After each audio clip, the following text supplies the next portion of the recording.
siyang natahimik. Bago, nagsalita. Nay, hindi naman tama kasi yung ginagawa niyo. Eh wala naman kayong matibay na ebidensya eh. Tapos gigil na gigil kayo na siyang may gawa.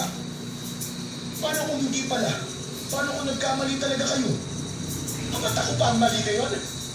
Ako pa walang alam. Nakita mo ba mga baboy ko, Benjo? Dalawa yun, patay lahat. Eh sino pa ba ang gagawa nun? Kundi yung hayop na yun. Nay, yun naman ang sinasabi ko. Hindi pwedeng basta-basta tayo magtuon ng walang patunay.